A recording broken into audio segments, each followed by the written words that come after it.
Erev Tov Chavrim, I'm Stephen Ben-Nun. You're watching Israeli News Live. Very disturbing news here coming out this evening on Sputnik News. Finland to stage massive war games with allies in 2020. I say disturbing. If you look at this, Finnish Defense Minister Jussi Niinisto said that a large number of soldiers, reservists from Finland, Sweden, the U.S., and other partner countries are expected to, of course, to have drills in 2020 there in Finland. We want to talk about, once again, on the very borders of Russia, you have Latvia, Estonia, Lithuania, Poland, all these nations here that have been doing war games, and now Finland has joined into this massive war games on Russia's border there. What can we possibly expect with trying to have good relations with Russia and continue such provocations?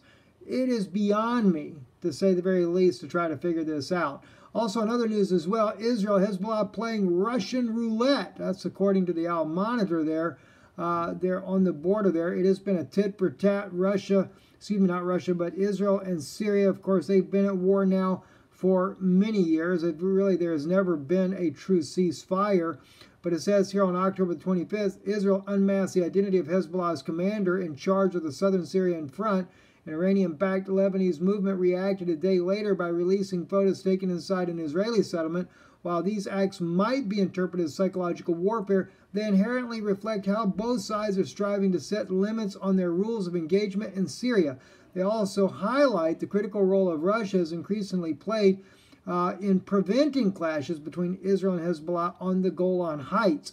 Now, by the way, Israel is talking very actively right now about entering into the conflict, not so much to engage in the war itself, but to go across the border, and as they are saying, to protect the Druze there that are living on the border there, who really are supportive of President Bashar al-Assad inside of Syria there. But I think personally this is just Israel looking to try to create a larger buffer zone, seeing as the Russians are not willing to give them more than 10 kilometers of a buffer zone on their border between Syria and that of possibly Iranian and Hezbollah fighters closer to Israel's border. You know, I really think that this is kind of something that's bit us right in the behind, because Israel should have, from the very beginning, gotten involved in this war here. We should have gotten involved. We should have came to Bashar al-Assad's aid. We should have driven out ISIS out of the country. We should have worked with Russia to do so. Had Israel done this, we wouldn't have an issue with Hezbollah, nor Iran closer to the border, or any type discussions referring to any of this to begin with. So I really feel like that this has really kind of been something of our own fault as far as the Israeli people, that we didn't get involved. I know that Ms. Livni, she, of course, a politician there in Israel, she was interviewed on RT News, and that subject was brought up on RT, and she was very much offended by the fact that it would even be suggested that Israel would have entered into the war. I don't think it's an offense at all. I think we should have entered in. Truly, we should have treated our neighbor as ourself, and remembering the very fact that our forefather Jacob signed a covenant with none other than Laban, who was a Syrian. Our mothers are Syrian. Both Rachel and Leah, our mothers of Israel, are definitely Syrians, and we signed that agreement that we would do no harm to either one. So we should have taken this battle completely different and done something about it, unless we have something to hide, that is. And I say we because as a believer, I am a believer, a Jewish believer, but nonetheless, Israel is still my people, and so therefore I am concerned about what our government is involved in. And, I know that right now Israel's talking about going in and taking out al-Nusra. We should take out al-Nusra, al-Qaeda, ISIS, all of the groups there, and take a stand with President Bashar al-Assad in restoring dignity back to his country, because Syria is the closest country in the Middle East to that of what Israel is in the Middle East, and that is a tolerance for the three monotheistic religions, whether it be Christianity, Muslim, or that of Jewish beliefs. Why not do the right thing, as our forefather Jacob did as well?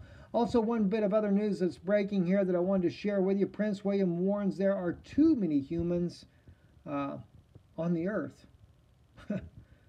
Well, and he's getting ready to have his third child and complaining about too many humans on the earth. Just seems a bit ironic, don't you think? Well, I don't know what to think of it, really. Anyway, guys, we will be getting back into doing our regular news broadcasts here where you can see my shining face there. Just dealing with many things here recently with my wife being sick. It's put a stress here for us, but we hope to get getting back behind the camera besides just doing the quick takes here. We have been, though, having a lot of fun loading up some of our older broadcasts. I found on an external hard drive there some of the old broadcasts, some amazing teachings we've been uploading on our channel called Danoon Institute.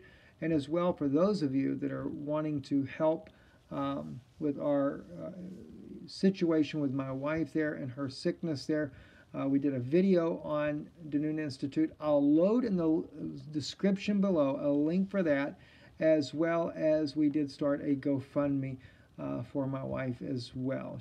For those of you that are not aware, she is very sick. Outwardly may not appear to look like she's sick, but she is battling something that could very well take her life if it's not for the intervention of our Heavenly Father and, of course, medical needs that are very much needed at this time. I'm Stephen Benoon. You're watching Israeli News Live, Erev Tov.